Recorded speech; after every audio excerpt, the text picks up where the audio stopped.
responsibilidad, ng tagumpay o kabiguan, ng ligaya o lungkot. Kaya marapat lamang na tanggapin si Jesus bilang tagapagligtas at Panginoon. At matapos yun ay panariwain ang katapatan at paglapit sa Kanya bawat araw o day by day.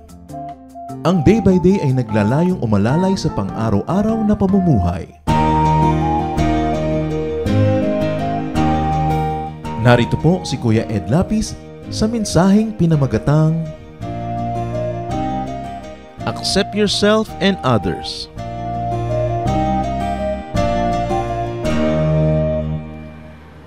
What is the gift of Jesus? The main gift of Jesus to us is peace.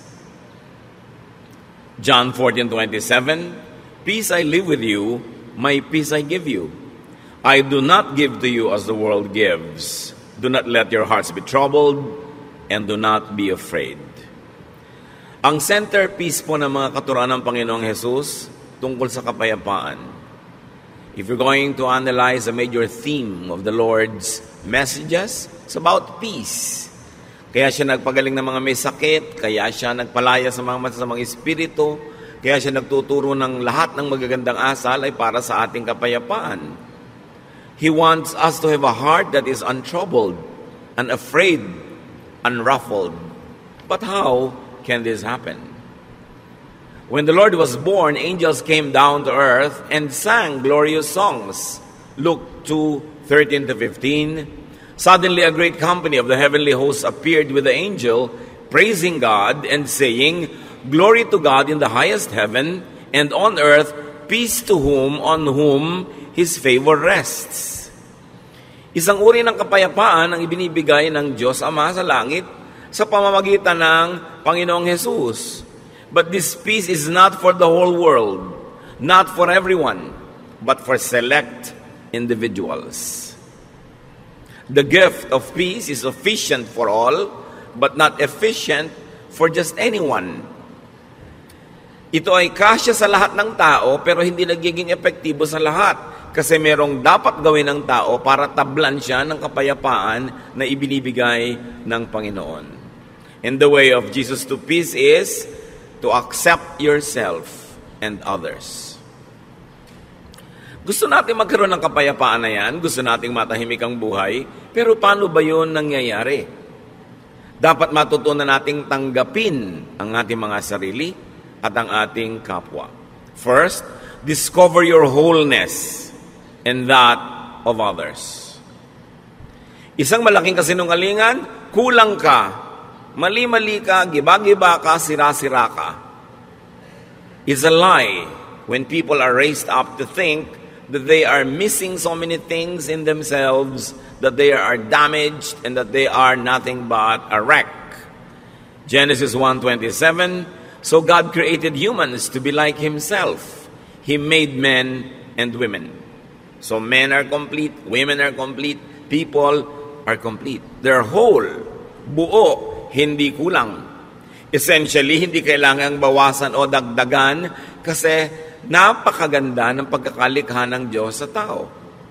In spite of the much talked about imperfection, in spite of the sins we commit, we are wonderfully made. The foundation of the way we were created, the very foundation and frame of our being is wonderful.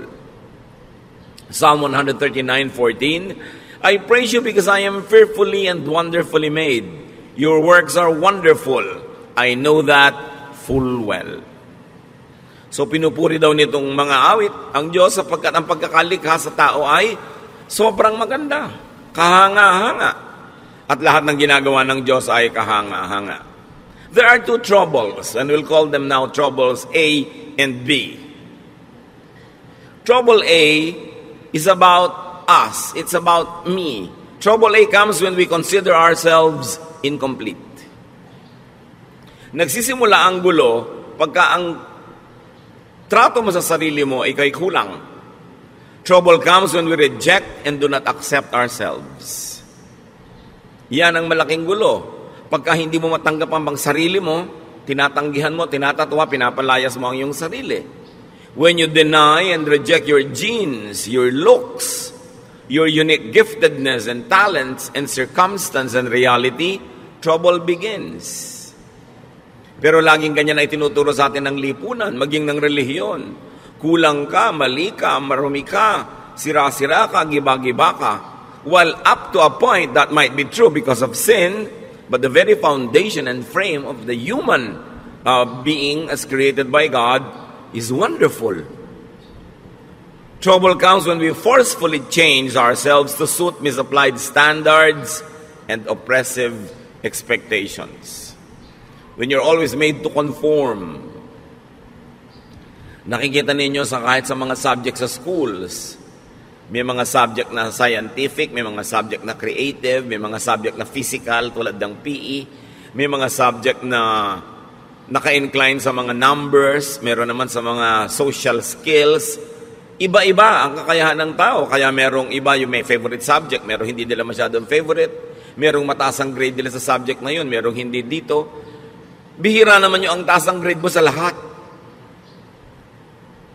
At yung mga taong matataas ang grade sa lahat, sa school, kadalasan sa practical life, doon naman sila medyo deficient. Sa love life ko minsan, saksakan ng talino sa school, pero pag dumating na sa pag-ibig, di ba? Parang walang alam. Kanya-kanya tayo ng specialties na ibinigay ng Diyos. At hindi mo dapat sinusukat ang sarili mo sa specialty ng iba. Hindi mo dapat kinukumpara ang sarili mo dahil lagi ka lang magiging kulang. Trouble comes when we depend on other people and other things to fill us up. Pag laging kulang ka ang iyong pagtingin sa buhay, ang mangyayari ngayon, sasandal ka at aasa ka lagi sa mga bagay at sa mga tao para ka laging maging kumpleto.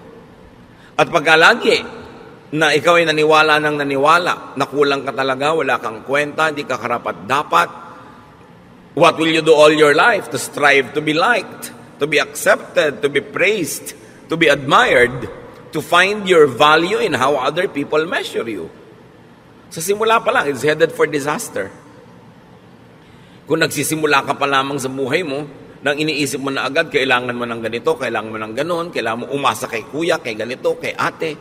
Dahil kulang at kulang ka, ano mangyayari? Lagi kang naiinggit, lagi kang maninibugo, lagi kang kulang. Sabi nga ni Shakespeare, desiring this man's art or that man's scope, with what I most enjoy, contented least. Lagi mong hinahangad yung talento ng iba, galing ng iba, yaman ng iba, at hindi mo makita yung mabuti tungkol sa iyong sarili. So ang lagi mo na lamang hinihingi sa mga tao, come into my life, change me, complete me, fill me, make me whole. At yan ang fantasy ng romance.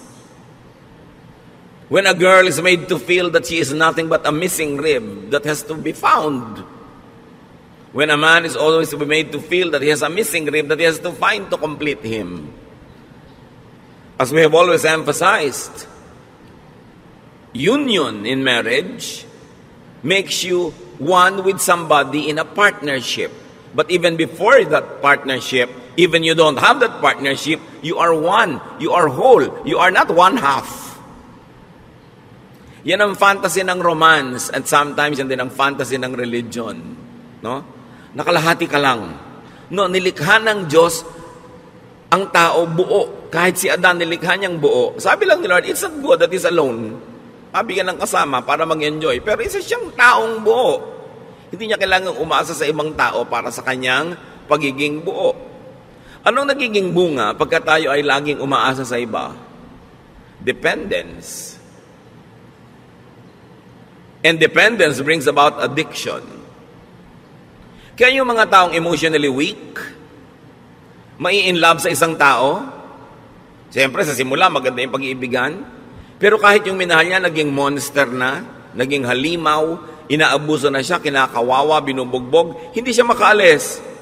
Kasi addict na siya.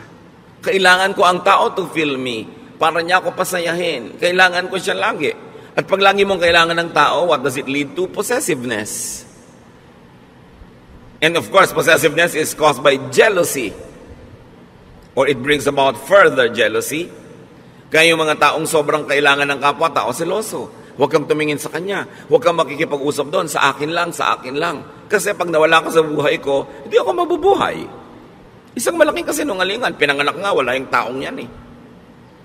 At kung yung kinahuhumalingan mo ngayon, na-meet mo nung 18 ka o 24, anong ginawa mo bago mo siya na-meet? Hindi ka buhay? Buhay ka nun. Mabubuhay ka before a romance, without a romance, or after a romance. Huwag kayo masyadong nagpapaulol sa mga fantasy ng mga Valentine's cards. No? Kaya ka nagiging dependent sa tao. And when you're always jealous, you become fearful. And because this person, no matter what he does or she does, cannot really give you what you want, because what you want does not exist. It's a fantasy. You will always have frustration. Kaya ang saya-saya nitong bride, blushing bride, marching down the aisle para ikasal. After 3 months, nagngangal-ngal na. Hindi niya maibigay sa akin ang aking pangangailangan. Yun, ang tingin mo sa tao mo, taga-fill sa iyong pangangailangan. Di ba? Magngangal-ngal ka sa harap ng lahat. Dahil hindi na-fill ang iyong expectation. It leads to a fruitless and endless search. And it leads to a symbolic hell or evil spirits in your life. Trouble B is about the other person. Remember yung trouble A, kulang ako, punuin mo ako, kailangan kita. Trouble B naman comes when we consider others, especially people close to us, as incomplete and substandard. Daddy, kulang ka. Husband, kulang ka. Kailangang punuin kita. Wala kang utak. Ako ang may utak. Ilalagay ko yung isip ko sa loob ng utak mo. Diba? Wala kang diskarte. Ako meron. Hindi ka marunong. Ako meron. Ito ang lagi natin ginagawa sa mga partner. Ginagawa ng parents sa mga anak. Anak, hindi mo alam kung anong bagay sa'yo. Huwag kang mag-aral niyang arts. Walang pera dyan. Pity. No? Yung marunong pa yung magulang doon sa anak kung ano yung gusto ng anak. No? Lagi natin sabihin, akong nakakalam niyan, hindi ikaw. Ang mga sons and daughters, marunong pa rin sila sa magulang nila. Dapat ganitong palakad ng bahay natin, ganitong palakad ng ating mga pamumuhay. Mga kapatid na hindi magkasundo. No? Dahil dapat ganito ka, kamukha kita. Mga magkakaibigan. Huwag mong kainin yan. Ang kakainin natin, yung gusto ko ang tama. Kulang ka, ako puno, pupunang kita. Another lie. Kasi kung puno ka, puno rin yung kapwa mo. Trouble becomes when we reject them or accept them only partially. Mahal mo lang yung anak mo kung kamukha mo. Mahal mo lang yung anak mo kung yung mga talent niya, gusto mo, pag iba na yung talent niya, ayaw mo na siya. So hahanap ka na ibang anak na paborito na kamukha mo. Trouble comes when we fill other people with ourselves. Hindi dapat ganyan ang kulay na isinusuot mo. Dapat ganito. Hindi dapat ganito. Dapat yung standard ko. Now, when we are raising children, that's all right to set standards. Kasi blanco sila, walang kaalam-alam. Pero oras na yung tao na de-develop na yung personality, we allow them to be how God wanted them to be. Kung paano sila nilikha ng Diyos. Kung ano yung talentong ibinigay sa kanila, yun ang dapat natin silang bigyan ng laya na hanapin nila. Yung kanilang buhay doon sa talento, sa hilig, sa galing na ibinigay sa kanila ng Diyos. Trouble becomes when we force them to change to suit our taste. And all of this, major issues happen between husband and wife. Ang pag-aasawa ay isang walang patakarang pagtanggap. Hindi siya isang reformatory institution na iibahin kita. Babaguhin ka ng aking pag-ibig. Sa teleserye lang yon, walang nagbabago. So kung hindi mo gusto yung buong-buong tao, wag mong pakasalan, inaasahan mong mababago mo. Ngayon kung nagbago siya dahil siya ay naging sumusunod rin sa Diyos, nagkusa, bonus. Pero hindi mo kayang baguhin ang isang tao. Yung let me change you, let me fill you, let me refit you to fit my fantasy. You know what's wrong with that? There will be domination. Dodominahin mo ang iyong kapwa. Because for you naman na there should be conquest. Therefore, there will be colonization. You colonize the other person's brain with your thoughts. Gusto mo mag-isip siya tulad mo. Gusto mo thoughtful siya sa ganitong bagay. Hindi niya kakalimutan ng ganitong bagay. Hindi siya maalalahanin. Although it's not an excuse, pero generally speaking, di ba, mas mahilig yung mga babaeng makaalala ng mga anniversary, mga birthday, pati sa iksi na mga relasyon ngayon, monthsary na lang eh. Kasi baka hindi na makaabot ng anniversary na isang taon. Weeksary, no? Baka mamaya may hoursary pa. So, mas particular talaga yung mga babaeng maalalahanin. Lagi na lang gusto maalala yan ni husband. Although, mag-effort naman yung mga husband maalala, pero dapat mong tanggapin na iba ako, iba siya. Maalalahanin ako, siya hindi. Pero may iba siyang katangian. Pag gusto mong baguhin ang kapwa mo para maging kamukha mo, kamutin lahat ng kati mo sa buhay, kung saan siya makati, di ba gagamitin mo lang siya, hindi mo siya tinatanggap bilang tao. And this is the problem in marriage. Because the moment you try to dominate another person, natural instincts will surface. There will be resistance, rejection. There will even be subversion. Laging gustong-gusto mo, ganito siyang oras umuwi. Laging ginagabihan, talaga lang to subvert you para hindi ka makapanaig. Idine-defend kasi nung tao yung kanyang sariling pagkatao. There will be defense. And sometimes there will even be offense. Therefore, warfare. Hell again, evil spirits plaguing your life. What is the way of Jesus to peace? Accept yourself. Great peace follows when we accept ourselves. It does not mean that we will not improve ourselves. It does not mean that we will allow ourselves and tolerate ourselves to be sinful and to be wrong and to be substandard. But you begin everything by accepting yourself. We become more comfortable with ourselves in relation to others. Kasi buo ako, buo siya. Dapat ganun yung dynamics ng relasyon. Hindi yung kulang ako, punuin mo ko. Or kulang ka, pupunuin kita. No, pareho kayong puno. We become more comfortable with ourselves when we are alone. Isa yan talaga sa mga pinakamalulubhang sakit ng maraming Pilipino. Hindi kaya mag-isa. Hindi makakain mag-isa, hindi makalakad mag-isa, hindi maka-enjoy mag-isa. We dread aloneness. And we become like clinging vines. And when you become like a clinging vine, you will choke people around you. Yung lagi kailangan nandito ka, nandito ka, nandito ka. Paano ka mga tao active, may mga gagawin, may mga hinahabol na mga pangarap, kailangan lagi silang nakapaligid sa'yo para magkaroon ka ng kahulugan. Kailangan maging komportable ka sa sarili mo kahit ka mag-isa. There are times when mga kasama ka, enjoy, but you must also enjoy aloneness. Kasi kung talagang gusto ng Lord na lagi kang may kasama, dapat nilikha kang may mga kakambal, yung kabit-kabit kayo. Yung hindi kayo nagkakahiwa-hiwalay. Di ba pag may pinapanganak pang ang kambal, ino-operahan pa natin para magkahiwalay? Dahil mahirap yung may kakambal. Ngayon, kung may kakambal ka emotionally, hindi ka na inom ng masarap na inumin kung hindi mo kasalo sa iisang straw ang kung sino man. Di ba? Miserable ka nun. At gagawin mo rin yung taong miserable dahil lagi mo siya kahanapin, nandiyan ka, nandiyan ka, nandiyan ka kasi iinom na ako. Kailangan matuto rin tayo ng healthful aloneness. But when you cannot accept your own self to be your own companion, how can you be a companion to others? Kailangan yun ang sanayin natin. Walang mga tao ngayon, I will enjoy this alone. Kasi yung paghahanap ng kasama ko minsan ng malaking kapahamakan, kahit sino na lang tuloy na pwedeng sumama, isasama, para huwag lang mag-isa. Self-acceptance is the foundation of self-love and self-appreciation. Hindi yan masama. Anong sabi ng Panginoong Hesus sa Mark 12:31? Love others as much as you love yourself. No other commandment is more important than this. So we are not being forbidden to love ourselves, but we are only being reminded, yes, love yourself, but in the same way, love others also. Huwag yung love yourself lang and forget others. At hindi naman love others only and forget yourself. Pareho yun na mali. Irespeto mo ang kapwa mo, irespeto mo rin ang sarili mo.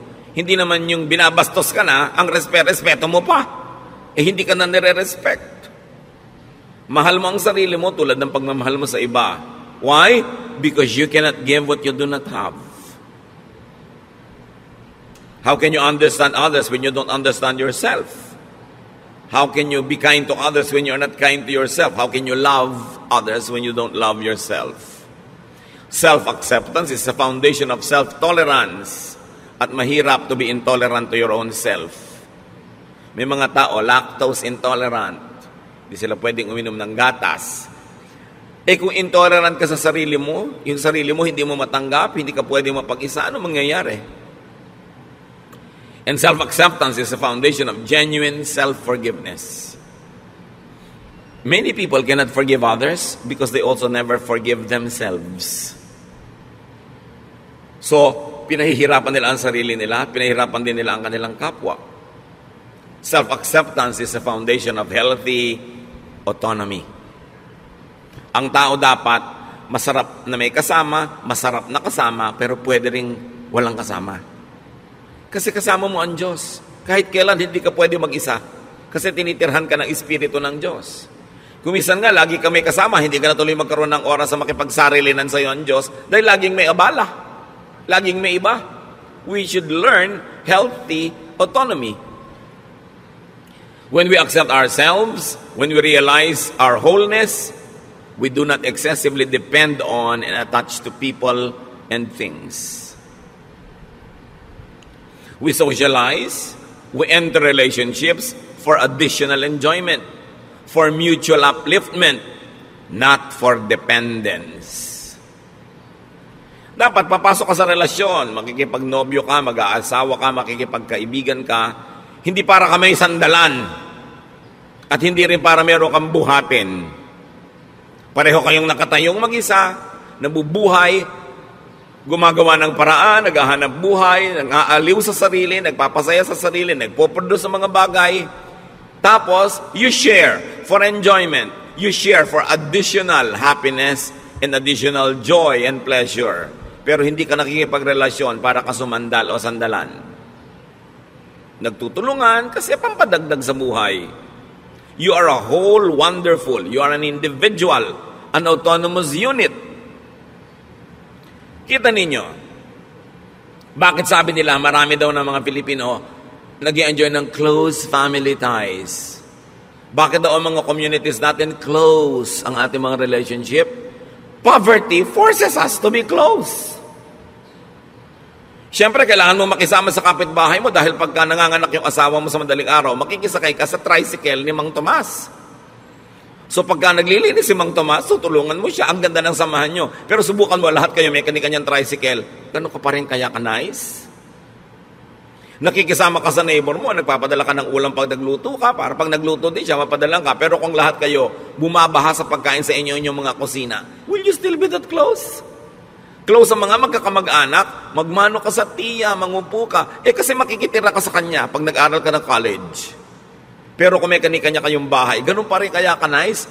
Dapat ganun pa rin nice or better. Doon mo lang malalaman na nice ka talaga. Kasi nice ka, hindi dahil lang umaasa ka o sasandal o may kailangan ka sa kanya. Kaya tingnan nyo ang nangyayari sa mga komunidad na yumayaman at umuunlad, nababawasan yung pakikipagkapit-bahayan, which is negative. Dapat hindi ganon. Kaya si Aling Junicia ayaw tumira sa Forbes Park. Ang tataas daw ng mga pader, wala daw kapitbahay. Siyempre kasi hindi mo naman kailangan ng neighbor mo, may kotse ka, kung may pangangailangan ka, may sarili kang gym, may sarili kang ganito, may mga katulong ka, you don't need to be nice to your neighbors. But poverty requires you to be nice. Poverty makes people stick to each other. Now, translate that to emotional poverty. When you're emotionally poor, you always want people around, you will cling because you need and you want help. Kaya dapat mapayaman mo yung sarili mo emotionally to the point na, I don't need you to live, but I want you to be around because I have a lot of love to give to you and because you are nice and I enjoy your presence. Pero hindi dahil hindi ko po maiwan ang asawa ko kasi wala po akong hanap buhay. So kung meron ka pala, iniwan mo na matagal na, no? So hindi ka lang nandyan dahil love mo siya kasi nakasandal ka. So ina-advise ko nga kahit sa mga babae, magnegosyo kayo, maghanap buhay kayo, para kung talagang hindi nyo matiis, binubusan kayo ng kumukulong tubig, pinapakuan kayo sa inyong bungo, ginagapos kayo sa langgaman, malayasan nyo. Hindi ako makalayas dahil wala akong kakainin, wala akong gagasin, so hindi mo lang kanyan dahil mahal mo kasi dependent ka. At kung economically dapat autonomous ang tao, dapat autonomous ka rin emotionally. Hindi ibig sabihin, magpapader ka na, hihiwalay ka na dahil hindi mo na kailangan. Pero pagka hindi mo kailangan yung neighbor mo, tas hindi ka pa rin nagpader, nakikipagmabutihan ka pa rin, ibig sabihin, genuine. Yung pakikipagmabutihan mo, walang ulterior motive. Kaya sobra ang pakikisama system natin sa Pilipinas kasi umaasa tayo sa kapwa. Kaya tingnan nyo yung mga financially independent, hindi na masyadong nakikisama. Kasi hindi ka na nila kailangan. Pero hindi yun ang dapat mangyari. Hindi kita kailangan, pero nakikisama pa rin ako sa iyo kasi nice ako talaga at nice ka rin naman at mas masarap yung buhay na magkakasama tayo. Yun yung si Adan it's not good to be alone. Pero pwedeng alone.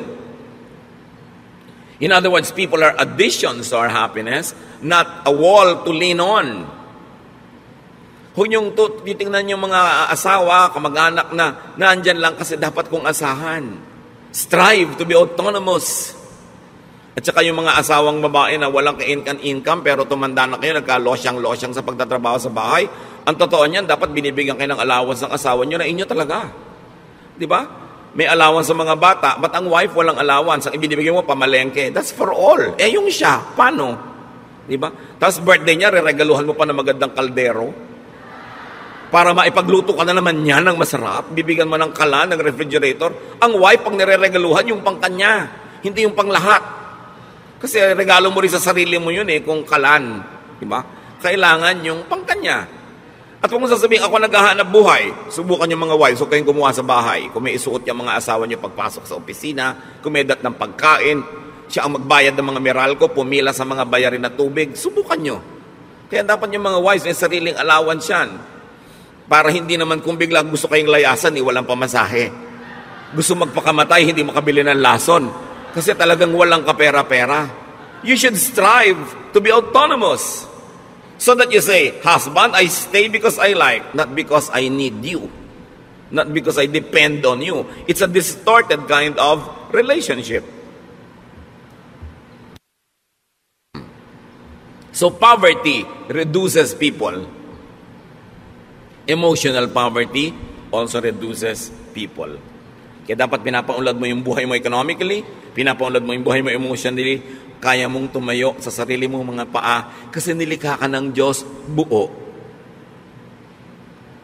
Tingnan niyo yung babae na nakapanayam ng Panginoon sa balon. Paborito kong karakter na to kasi yung buhay niya talagang tayo yun John 4:15-18.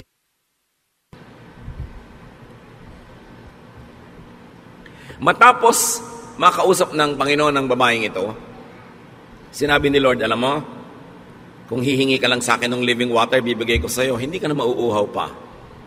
The woman said to him, Sir, give me this living water so that I won't get thirsty and have to keep coming here to draw water. He told her, Go, call your husband and come back. I have no husband. She replied, Jesus said to her, You are right when you say you have no husband. The fact is, you have had 5 husbands, and the man you now have is not your husband. What you have said is quite true. Bakit inungkat ng Panginoon yung tungkol dito sa mga lalaki sa buhay ng babaeng ito? Kasi sabi ng babae, bigyan niyo po ako ng living water. Yung hindi na ako mauuhaw uli. I want this living water so I won't have to be thirsty again. So the Lord had to tell her what she did not need. The point Jesus was making, the woman had been deceived into believing that she was incomplete and that she needed men to complete her. Sabi niya, gusto mo maging complete? Tanggalin muna natin yung mga abala sa utak mo. Tawagin mo yung asawa mo. Yung wala po ako asawa. Tama ka. Kasi yung 5 lalaki nagdana sa buhay mo, hindi mo mga asawa. At yung lalaki ngayong nasa buhay mo, hindi mo rin asawa. Bakit ang dami mong lalaki sa buhay? Kasi akala mo, hindi ka mabubuhay nang walang lalaki. Kaya nakaka-anim ka na. 30 years from now, siguro magiging 4 na po na yan. Hanggang kaya siguro ng naturalesa mo, dadami pa yan ang dadami hanggang magkalasog-lasog ka na. Tapos mamamatay ka na lang, hindi mo pa nakita yung hinahanap mo. Kasi akala mo, makikita mo sa romance. Sabi niya, ang tunay na kailangan mo, nasa kalooban mo lang, kailangan mo ma-discover dahil yung tubig na yun nasa loob mo, bukal. Tanggalin mo yung bara para bumalong, lumabas yung tubig, at hindi ka na mauuhaw kahit kailan. Huwag kang umigib kung kani-kaninong balon, sumalok kung saan sa ang ilog, kasi lagi ka lang mauuhaw. Because you think that you need people to fill you, it leads to addiction, and it becomes hell. Iba-iba lang tayo ng mga addiction. Yung iba, ang addiction nila, bag. Umaapaw na yung bahay nila, wala ka na matulugan sa dami ng bag ni Mrs. No? Hindi na sila makapamili ng masarap na pagkain dahil puro bag. Kung pwede lang sanang isigang, iihaw, ilagay ang mga bag na yan. Busog pati kapitbahay. Iba-iba lang. Si Mr. naman, kung minsan ang addiction, kung barel o belt o pomada, no? Kung ano man yun. Kanya-kanya tayo ng mga addiction. There's a sense of incompleteness. An addiction to things and to props and to money. Luke 12:15, then he said to them, watch out, be on your guard against all kinds of greed. Life does not consist in an abundance of possessions. Then alam niyo, ang buhay, hindi yan pinupuno ng mga ari-arian. At yung possessions na yan, bagay man o tao, tulad ng babae na to, nakakaanim na ng asawa. Sabi, hindi yan ang buhay. People get deceived that they need many things to be whole. Kaya may mga kolekta ng kolekta. Pag tumanda naman, hindi malaman kung kanino ipapamana. Kaya kailangan branded, signature accessories. Kailangan expensive bag and shoes. Estudyante, wala pang trabaho. Ang gusto pa yung cellphone, yung ang mahal-mahal. Yung may lumalabas na bread toaster. Anak, wala ka pang kita, ang yabang-yabang mo na. Tapos yung kayabangan mo, mga estudyante rin tulad mong wala rin kita. Ba't mo kailangan yan? Para kasikat? Marami mga tao, kailangan naman nila bahay, kailangan ganda-gandang bahay. Napunta na sa bahay lahat ang kinita. Wala nang pinuntahang iba, o kotse. O kumisa naman, hindi ka masaya sa height mo, talaga naman kahit na madapa ka na, high heels. Kulang pa yung heels doon sa takong, kailangan lagi pa na mag-heels sa toes, kaya talaga nakatungtong ka na halos sa isang hollow blocks. Hindi ka na makalakad. Yung iba talaga hindi kontento sa ilong nila, kailangang taasan, kailangang kitiran, kailangang bawasan ng panga, kailangang bawasan ng baba, kailangang liitan ng mata, etc., etc. Laging kulang. Sign that you don't accept yourself. Ngayon, hindi naman masama yung up to a point, a little improvement here and there. Pwede nanganib na yung buhay mo at namatay ka na sa operating table dahil bina-vacuum ang mga body parts mo. Parang dangerous na yun. Ano sabi niya sa 1 Peter 3:3-4? Don't depend on things like fancy hairdos or gold jewelry or expensive clothes to make you look beautiful. Kita nyo yung look. Actually, hindi ka beautiful. You only look beautiful. Sabi niya, be beautiful in your heart by being gentle and quiet. This kind of beauty will last and God considers it very special. Huwag nyo namang lihim tanggalin yung mga baon-baon yung hikaw. Hindi naman masamang maglagay, pero sabi, huwag nyong iasa ang kagandahan nyo dyan sa mga yan. Kayo, maganda na yung karakter nyo, meron pa kayong konting pampa-enhance, nice. Pero kung nagiging mitya na ng inyong buhay, ang hirap-hirap magbayad at hulugan, titigilan nyo ang mga kahangalan na yan. So, ganon. Alam nyo, ang tunay na magandang babae, sabi, yung mabini, yung banayad at tahimik. So, anong tawag sa mga madadaldal at maiingay na babae? Bahala kayo. Di ba? Sabi, ang kagandahan niya nandyan, yung matining ang loob, matibay ang loob, maganda ang kalooban. Yan ang gandang pinapahalagahan ng Diyos at yan ang gandang hindi kumukupas, hindi na i-snatch, hindi na nanakaw at hindi huhulugan sa Bombay. Sabi, kailangan ganyan na tinitingnan mong beauty. Timpladong katahimikan. 1 Timothy 6:8-10. So we should be satisfied just to have food and clothes. Ibig sabihin, we should be satisfied with basic things. People who want to be rich fall into all sorts of temptations and traps. Yung rich, pwede niyong palitan ng people who want to be beautiful or sexy or fairy white o kaya people who want to be tan, lahat ng gusto nyong palitan sa inyong sarili, fall into all sorts of temptations and traps. They are caught by foolish and harmful desires that drag them down and destroy them. The love of money, or you might say the love of other props, the love of cosmetic surgery, causes all kinds of trouble. Some people want money so much that they have given up their faith and caused themselves a lot of pain. Kung kailangan, tanggapin mo yung sarili mo. Kung may konti ka lang may improve na hindi sobrang magastos, hindi dangerous to your health at easy to maintain, pwede. Pero kung magiging pasanin mo sa buhay, yung sa dami ng operasyon mo sa mukha, tawang-tawa ka na, sabi mo pa. Kasi hindi ka makatawa dahil mapipilas yung pisngi mo, parang kawawa ka naman. Di ba? Yung hindi ka na makahinga dahil sobrang diliitan na yung butas ng ilong mo. Dati isang hinga mo lang, kahit 1 week na oxygen, nasa lungs mo na. Ngayon, hirap na hirap kang suminghap. Para ka ng bisugo na tinanggal sa tubig, ang hirap naman nun. Diba? So dapat yung easy to maintain. Huwag yung kung ano pinaglalalagay mo sa loob ng katawan mo, tapos pagka lumilindo, lumilipat-lipat kung saan-saan, nagkakaiba-iba korte ng katawan mo. Tapos, wala namang maawa sa'yo. Ang totoo, halos walang maawa, although kawawa. Kasi alam nyo yung iba kung dinaawa, inggit. Kasi naglagay ka, nadaig mo sila kahit sandali lang, kaya ikikriticize ka. Kung gumanda ka naman bigla na gano'n, pag-uusapan ko, hindi naman ganyan ang itsura niya. Tingnan mo yung litrato niya noong high school. Yung ilalagay pa sa Facebook, yung litrato mo talaga noong high school. Bistong-bisto ka na parang airport tarmac talaga yung ilong mo noon. So, maawa sa sarili. You know? Do not make and do not allow people to think that they are incomplete and that they need you to be whole.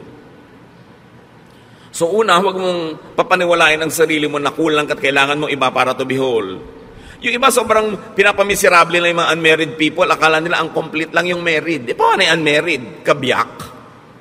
Kaputol? Kaya yung kabiyak, dinedefine natin yung sa kasal, kabiyak ng partnership. Hindi siya isang kabiyak na tao. Buong tao siya, may asawa siya o wala. Pero sumasali siya sa isang partnership kung saan siya nagiging kabiyak ng partnership na yon, which is God glorifying and which to most people is suited and nice. But not for all. So pagka pinresyo nyo ang inyong sarili, mga kapatid, na laging punuin kayong sarili nyo dahil sa sinasabi ng mundo, sinasabi ng advertising, sinasabi ng mga kung sino-sino, this will pressure and tire you. Pagka rin meron kayong laging pinasandal sa sarili nyo, di hindi na kayo makakapahinga. This will disempower them also. Kaya yung mga hindi makakain habang wala yung husband, bakit dala ba niya ang lalamunan mo? Diba? Yung ano yan blackmail para umuwi ka sa oras, which is good. Nag-asawa ka rin lang, uwiin mo na maaga para sabay kayo, pero hindi naman yung talagang nakaabang doon at may kandila pa to make you feel guilty dahil wala ka pa. Paano kung talagang wala ka pa, may kailangan kang gawin? Minsan yan mga blackmail na lang no? Minsan, ang sarap siyempre nung family, kumakain lagi sabay-sabay, very ideal, parang sine. Pero sa tunay na buhay, siyempre may nata-traffic, may nag-overtime, merong may kailangan gawin, it can be very oppressive pag laging gusto nyo yung mga ganun seremonya. Masarap yun paminsan-minsan at pag natural at likas, pero pag pilit na, it becomes oppressive. Pag laging ganun ang pamamalakad mo sa iyong pamilya, anong gusto ng mga anak mo lahat? Makawala, mag-asawa ng maaga, tumakas, para lumaya. Kasi maraming opresyon. So, parents, spouses, do not drill into people's minds that they are incomplete, that they are defective or unfit or ugly or poor. Alam niyo kung sino gumagawa nun? Advertising. Hindi dapat ginagawa yun ng magulang. Kulang ka, kailangan mo itong produkto namin. Kaya mga magulang, ganito lang ang grade mo, ganyan lang ang grade mo. Kung nakikita nyo that they're doing their best, meron sila sigurong ibang kakayanan. Huwag silang paghanapan ng wala sa kanila. So, to have peace, accept others. Romans 15:7, accept one another, just as Christ accepted you. Kung paano ka tinanggap ng Diyos, warts and all, walang patakaran, buong pagtanggap, ganun daw ang gawin mong pagtanggap sa kapwa. But instead, of accepting others, we insist on reforming them. It's God's work, not our work. And we reject them when they don't comply with our specifications. Kaya marami mga tao, lumalaki sila emotionally sick because their own parents reject them. They are compared with another sister or a cousin or a classmate or a neighbor, and they feel rejected. And once rejected, people also tend to reject others because they become defensive. Kaya ang dami mga tao emotionally poor. Kaya yung mga nare-reject na ganyan, meron lang isang magpakita ng konting kabaitan na regaluhan ng ng 3 araw na sunod-sunod na in love na. Paano? Uhaw na uhaw sa acceptance. Bakit yung maraming mga anak nahuhumaling sa mga kabarkada? Because they are accepted. Madalas naman kasi yung basis ng acceptance nila, mali, no? Kahit ano na lang, mas baliw ka nga, mas accepted ka, mas sikat ka. That's a wrong kind of acceptance. But nevertheless, what does it tell us? Our kids want to be accepted. Kaya ayaw umuwi. Gabi na, kung pwede na lamang na bukas na umuwi. At pag liwanag, gusto na lumipad at mawala. Maybe they don't feel accepted at home. Kasi gusto mo may anak ka na maiparada sa community, maipagyabang. Hindi mo tanggapin, mahalin, linangin yung anak mo kung ano man siya. 1 Corinthians 7:7, sabi ni Paul, I wish that all men were as I am. But each man has his own gift from God. One has this gift, another has that. Sabi niya, kung ako lang masusunod, gusto ko lahat kayo katulad ko Pero, di naman pwede yun. Bawat isa, may kani-kanyang tinanggap sa Diyos na kakayanan. At kung ang Diyos sa kanyang karunungan ay piniling ibigay sa iyo kakayanan A, therefore, wala sa iyo yung kakayanan B, sa iba naman yun ibibigay. Pero pag hinahanap mo yung B kay A, ang gulo ng mundo. The tendency is for us to want to make all others conform to our mold. Kaya marami mga asawa, iniiwan ng asawa nila kasi hindi nila tinatanggap yung asawa nila kung ano man yung asawa nila. Laging gusto nila maiba. Ganun siya Accept individual and personal differences.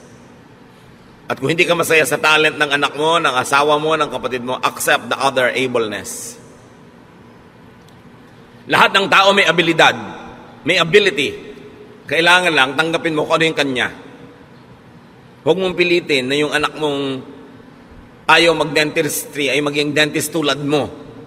Nagmana siya siguro sa ibang lolo, sa dinami-dami ng lolo at lola sa inyong genetic pool, hindi naman laging sa'yo lang kukuha yan. Romans 14:1, accept him whose faith is weak without passing judgment on disputable matters. Here, sabi, accept religious differences. Accept spiritual differences. Not everybody is as mature as you. Not everybody has the same tendencies to apply a biblical verse the same way as you do. Sabi dito sa Romans 14:1, tanggapin ninyo yung pagkakaiba-iba maging sa inyong spiritualidad. Hindi pwedeng uniform. Kasi iba-iba nga ang tao, iba-iba ang fingerprint. Romans 12:10, love each other and honor others more than you do yourself. So, find, accept, celebrate, and honor the true, the good, and the beautiful, so to speak, in every person. Bakit hahanapin mo yung iba, yung wala? I-emphasize mo yung napapangitan ka, may maganda sa kanya. Acceptance of others is the foundation of love, of appreciation, tolerance, and even genuine forgiveness. And here we go to the heart of the matter. Yung iba nagtatanong, bakit po nag-forgive na ako pero may pain pa? Bakit nagpatawad na ako pero may hapdi, may kirot? You have not forgiven. Probably you have only stopped being hostile. You have stopped the war. Probably you went into a ceasefire, but you have not really forgiven. That's why there's still the pain. You are able to truly forgive only when you truly know and understand and accept the person. Yung hindi, sige, pinapatawad na kita, pero sa mo, siguro nasigawan niya ako kasi gutom siya noon. Kasi mataas ang blood sugar niya. Kasi may monthly period siya. O kasi luka-luka siya. Di ba? Kasi may lahi sila noon. Kasi genetically, ganito sila. Nung naintindihan mo siya, doon mo ka ngayon huhugot ng pagpapatawad. Pero pag hindi mo naintindihan at hindi mo tinanggap ang kalagayan niya, ceremonial lang yung patawad mo. It's only a cessation of hostilities. It is only a declaration of a ceasefire. But forgiveness, real forgiveness, has no more anger. Well, you can be cautious. Hindi naman ibig sabihin you forgave, you forgot to be cautious na. You might want to avoid being the victim again because you're cautious, but no ill feelings. Siguro iiwasan mo na maulit o mabigyan siya ng chance ulitin yon, pero wala ka ng hapdi kasi naunawa. Kaya maraming magulang, kahit ang tingin ng mga ibang tao sa anak nila kriminal, mahal pa rin nila. Hindi, ang bait-bait ng anak ko. Kasi pinapanganak pa lang yon, pinaglilihi pa lang, tinanggap na talaga nung ina ko yung buong-buong pagkatao ng anak. Kaya pagka halimbawa, ang sungit-sungit ng anak, kasi alam nyo nung bata, nahulog yan sa duyan. Nahulog lang, naging ganyan. Galing sa 7th floor. Okay. So, naintindihan ko yung anak ko. So, intindihin nyo. Kaya hindi halos maubos ang pagpapatawad ng magulang sa anak kasi iniintindi.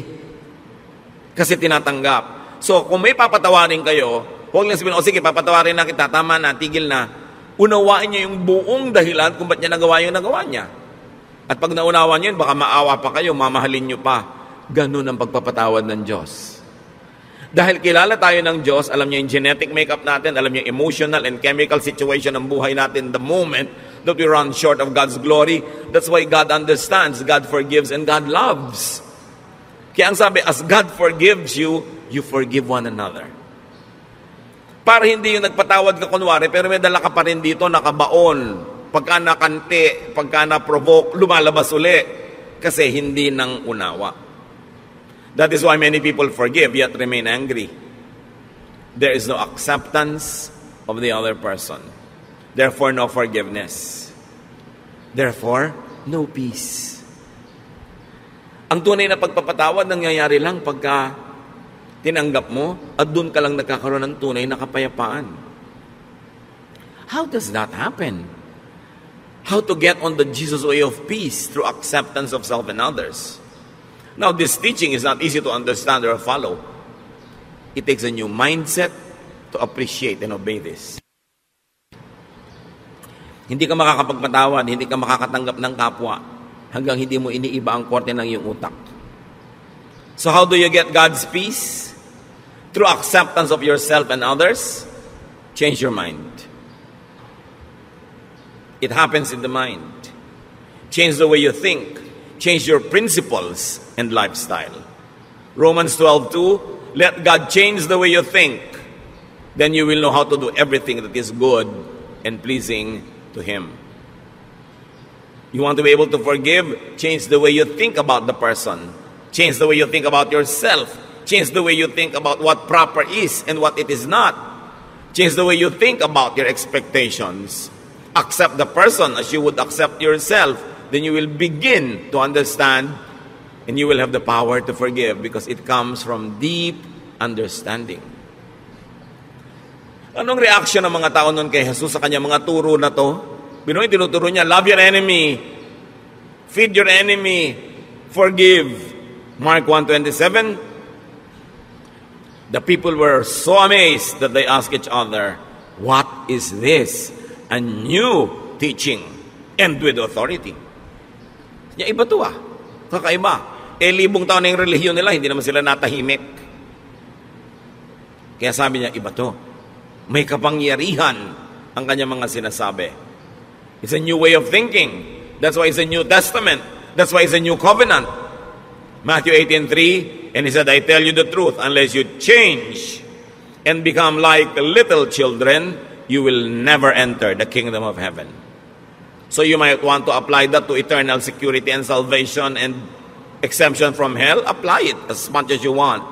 But I suggest that you also apply it this way, that unless you begin to think in a new way, you will never enjoy heaven on earth. You will never have paradise. You will never have peace. If you insisted on thinking the old way, you can never have the peace that Jesus wants you, because it is a new arrangement, a new idea that requires a new mindset. To have heaven, peace, contentment, rest, one has to be a child again. One has to restart from the beginning. One has to be reprogrammed. In a manner of speaking, one has to be born again. To rediscover, revive, and nourish God's reign in his or her heart. Kailangan madiscover mo uli yung sarili mo na oo nga pala, doon sa kaloob-looban ko, ako'y isang buong tao. Nilikha sa wangis ng Diyos. Na ang Espiritu ng Diyos ay nananahan sa akin. Ba't kailangan kong humanap ng pag-ibig, ng pagmamahal, ng kasiyahan sa iba? Kailangan munang pumasok ako sa loob ko. I must travel into me, discover what God has placed there, nourish it, and let it sustain me. And when I'm already overflowing with love and kindness and goodness, because I've already known and accepted myself, and I know God is in me, then I will socialize with people, I will relate with people, because in that case, I will be full of kindness, not just full of wicked expectations.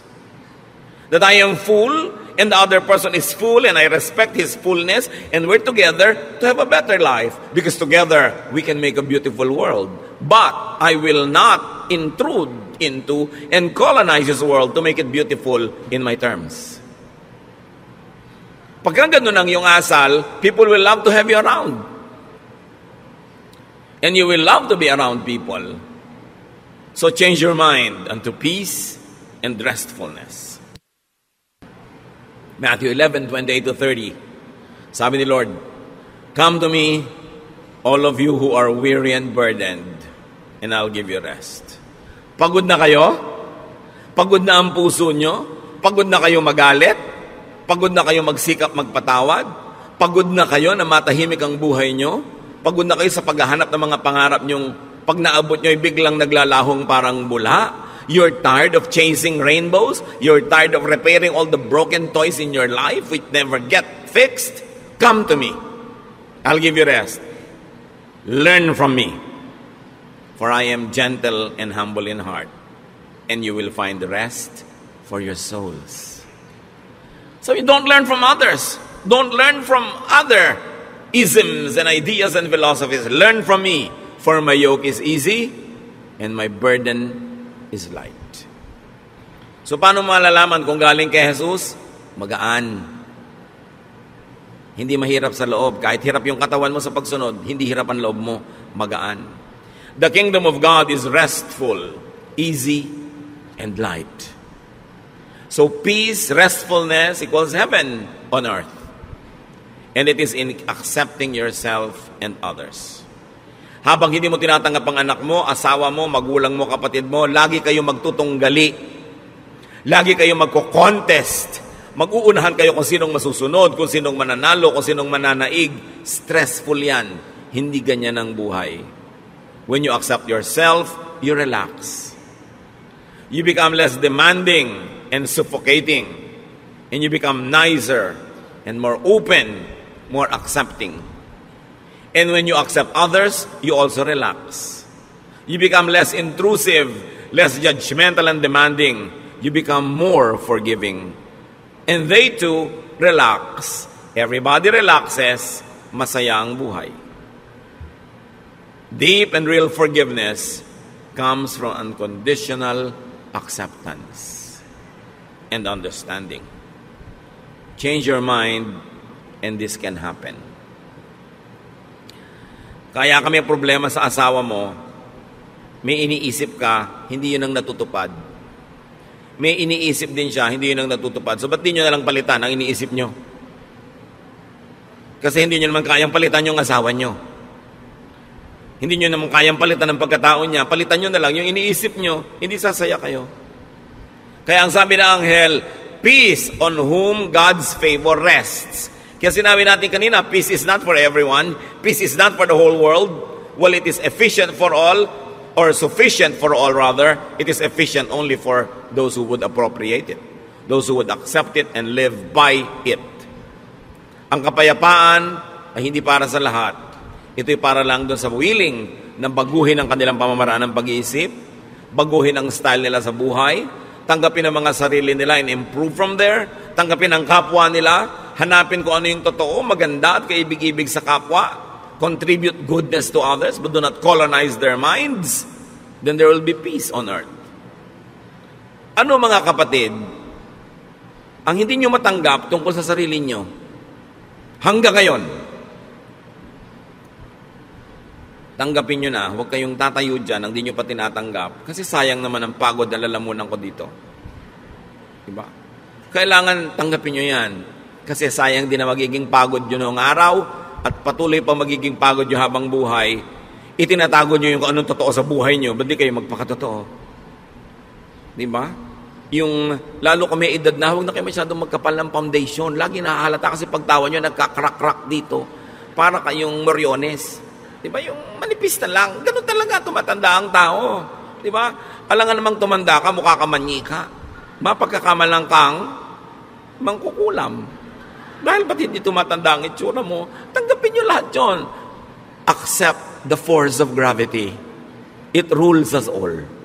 So, natural lang yun. Tanggapin nyo yan. Yung mga asawa nyo, tanggapin nyo talagang lumalaki na ang tiyan ni mister. Hindi ba? Pagka naman lumiliit yung tiyan niya, ninenervyos kayo, baka may nililigawang iba. Yung, tanggapin nyo yung anak nyo. What about you? Can't you accept? Accept it. Kasi yan tayo eh. Para kayo matahimik. Now, if you want to improve, improve. Now, accept everyone else around you. Gusto nila mag-improve?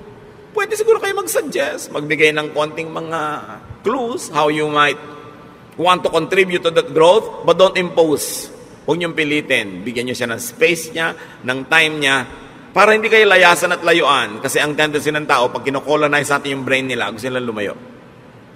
Kaya maraming maaga nag-aasawa. Walang kamalay-malay yung magulang, gusto lang pala talang takasan ng anak nila. Hindi lang maamin. Kasi nadodomina. Napipilipit sila, yung nawawalan sila ng pagkatao, ginagawa sila mga manyika. Ginagawa sila mga puppet. Kailangan palayain mo ang kapwa mo. Kahit mo siya pakain. Kahit mo siya dependent. Dahil lahat naman tayo, pakain lang ng Diyos. No? Talagang lahat naman ng mabubuting bagay sa Diyos din ang gagaling. So, dapat I volunteer to accept you. Hindi yung you must accept me. Baligtad yun, ha? Yung pagtanggap sa kapwa, bino-volunteer mo yun, but you don't demand to be accepted. Dahil pag i-demand mo, i-demand din niya, magkakagulo uli ang mundo. That has to be volunteered. And what is important, tanggapin natin ang mga katotohanan, baguhin yung mga pwedeng mabago, improve nyo, hindi yung pwedeng ma-improve, pero yung talagang nandyan na, live with it and learn to be happy with it. And also with your loved ones. Ama namin sa Diyos, sa langit, aming Diyos. Salamat po dahil tinatanggap nyo kami. Salamat dahil nilikha nyo kami na wonderful. Not to our credit, but to yours. Salamat nyo likha nyo kami, Lord, na great. Because you're a great God and we are in your image. Therefore, there must be greatness in us. Turuan mo kaming mahanap yun, ma-celebrate yun, at tulungan mo rin kaming mahanap yun sa kapwa namin, at ma-celebrate din namin yun. Magbulay-bulay tayo mga kapatid sa mga personal application ng ating mga pinag-aralan. At sa ilang sandali, take your time. Pag-isipan, ano nga bang mga dapat ko talagang tanggapin? At yung mga pwede kong baguhin para baguhin, di mabago. Don't demand others to change. Pray for them, inspire them, and they should change on their own as God enables them. Dear Lord, speak to us, enlighten us. Let's be alone with the Lord, some silence, and rise from your seat later on, freed from all of this needless oppression, so that we can enjoy life and we can be enjoyable companions to others.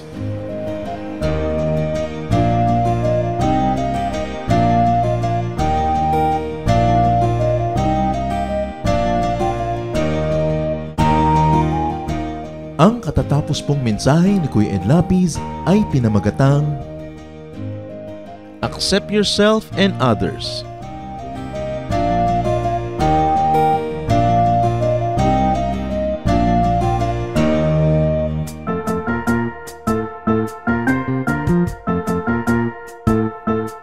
Oras na po para pansamantalang magpaalam ang programang Day by Day.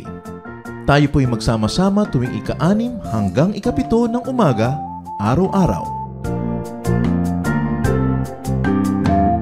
Magandang umaga po at mabuhay ang Panginoong Hesus!